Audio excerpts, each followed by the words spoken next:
खुद को dark psychology से सुरक्षित कैसे रखें?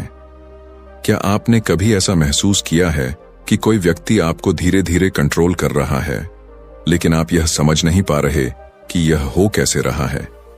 क्या आपको कभी ऐसा लगा है कि कोई आपकी भावनाओं से खेल रहा है, आपको गिल्ट ट्रिप कर रहा है या आपको अपनी मर्जी से मैनिपुलेट कर रहा है? अगर हां, तो यह जानना जरूरी है कि आप खुद को डार्क साइकोलॉजी के प्रभाव से कैसे बचा सकते हैं। ये कोई मामूली बात नहीं है, क्योंकि कई बार हम इस मानसिक खेल को पहचान भी नहीं पाते और धीरे धीरे उसके शिकार बनते चले जाते हैं। डार्क साइकोलॉजी का सबसे खतरनाक पहलू यह है कि यह आमतौर पर इतनी सटल होती है कि हमें इसका एहसास ही नहीं होता। यह किसी के शब्दों में छिपी होती है, उनकी टोन में, उनकी बॉडी लैंग्वेज में और कई बार तो सिर्फ उनकी मौजूदगी में भी। जो लोग इस कला में माहिर होते हैं, वे अपने शिकार को यह महसूस तक नहीं होने देते कि उनके साथ मैनिपुलेशन हो रही है। लेकिन अगर आप इन टेक्निक्स को पहचानना और खुद को सुरक्षित रखना सीख जाते हैं, तो कोई भी आपको आसानी से कंट्रोल नहीं कर सकता। खुद को डार्क साइकोलॉजी से बचाने का सबसे पहला और सबसे जरूरी कदम है सेल्फ अवेयरनेस। अगर आपको अपनी भावनाओं, अपनी सोच और अपनी रिएक्शंस की गहरी समझ होगी, तो कोई भी आपको आसानी से मैनिपुलेट नहीं कर पाएगा। अक्सर मैनिपुलेटिव लोग दूसरों की इनसिक्योरिटीज को टारगेट करते हैं। वे जानना चाहते हैं कि आपको किस चीज की सबसे ज्यादा परवाह है, आपका सबसे बड़ा डर क्या है और कौन सी चीज आपको सबसे ज्यादा इमोशनली वल्नरेबल बनाती है। अगर आप खुद को अच्छी तरह से जानते हैं और अपनी कमजोरियों को एक्सेप्ट करते हैं, तो आप दूसरों को उन कमजोरियों का फायदा नहीं उठाने देंगे। अगला कदम है इमोशनल बाउंड्रीज बनाना। बहुत से लोग इसलिए मैनिपुलेट होते हैं क्योंकि वे अपनी इमोशनल बाउंड्रीज को डिफाइन नहीं कर पाते। उन्हें यह नहीं पता होता कि कब उन्हें किसी की बात को सीरियसली लेना चाहिए और कब उन्हें अपनी एनर्जी को बचाना चाहिए। एक मैनिपुलेटर हमेशा यह चाहेगा कि आप अपनी बाउंड्रीज को भूल जाएं और उनके अकॉर्डिंग एक्ट करें। वे गिल्ट ट्रिपिंग का सहारा लेंगे, आपको ऑब्लिगेटेड महसूस कराएंगे और कई बार आपकी ही भावनाओं को आपके खिलाफ इस्तेमाल करेंगे। अगर आप अपनी बाउंड्रीज को मजबूत बना लेते हैं और नो कहना सीख जाते हैं, तो आप खुद को इन मानसिक खेलों से बचा सकते हैं। इसके बाद आता है क्रिटिकल थिंकिंग और लॉजिकल एनालिसिस। एक मास्टर मैनिपुलेटर हमेशा इमोशंस का इस्तेमाल करता है, क्योंकि वे जानते हैं कि इमोशंस इंसान को सबसे ज्यादा इन्फ्लुएंस करते हैं। लेकिन अगर आप हर चीज को लॉजिकली एनालाइज करना शुरू कर दें, तो आप मैनिपुलेशन से बच सकते हैं। जब भी कोई आपसे कुछ कहे या आपको किसी बात के लिए पुश करे, तो खुद से पूछिए, क्या यह सच में सही है या यह सिर्फ एक इमोशनल ट्रैप है? कई बार सिर्फ इतना सोचने भर से ही हम मैनिपुलेशन के जाल से बच सकते हैं। डार्क साइकोलॉजी से बचने के लिए सबसे जरूरी चीज है असर्टिवनेस।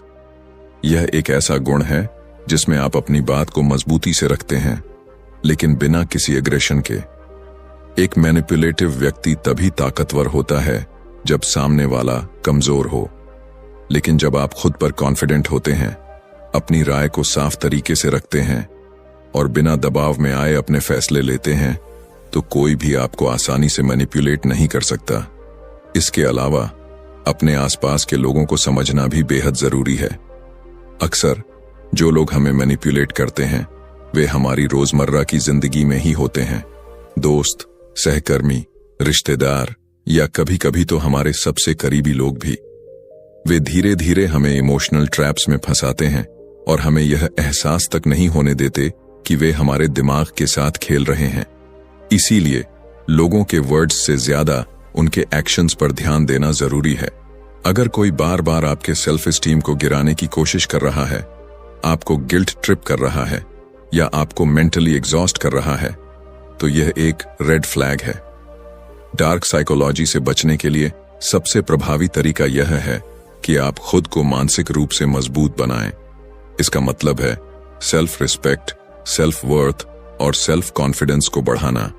जब कोई मैनिपुलेटर देखता है कि आप अपनी वैल्यू को समझते हैं, तो वे आपको कंट्रोल करने में असफल हो जाते हैं। वे हमेशा उन लोगों को टारगेट करते हैं जो इमोशनल वैलिडेशन की तलाश में होते हैं, जिन्हें अप्रूवल चाहिए होता है या जो इजीली इन्फ्लुएंस्ड होते हैं। लेकिन अगर आप अपनी वैल्यू खुद पहचानते हैं तो कोई भी आपको गिल्ट ट्रिप करके कंट्रोल नहीं कर पाएगा। डार्क साइकोलॉजी से बचने के लिए एक और जरूरी चीज है डिस्टेंस मेंटेन करना। अगर आपको यह एहसास हो जाए कि कोई व्यक्ति लगातार आपकी मेंटल हेल्थ को प्रभावित कर रहा है, तो सबसे अच्छा तरीका है कि आप उससे धीरे धीरे डिस्टेंस बना लें।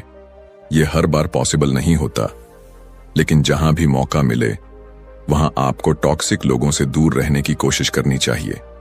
कभी कभी सबसे अच्छा सेल्फ डिफेंस यही होता है कि आप मैनिपुलेशन के सोर्स से ही दूर हो जाएं। सबसे महत्वपूर्ण बात यह है कि खुद को विक्टिम माइंडसेट से बाहर निकालें। कई लोग यह सोचते हैं कि वे बार बार मैनिपुलेट होते रहते हैं और वे इससे बच नहीं सकते, लेकिन सच यह है कि डार्क साइकोलॉजी उन्हीं लोगों पर असर करती है जो इसे समझते नहीं हैं। जब आप इन साइकोलॉजिकल ट्रिक्स को पहचानना सीख जाते हैं तो आप मानसिक रूप से इतना मजबूत हो जाते हैं कि कोई भी आपको आसानी से मैनिपुलेट नहीं कर सकता।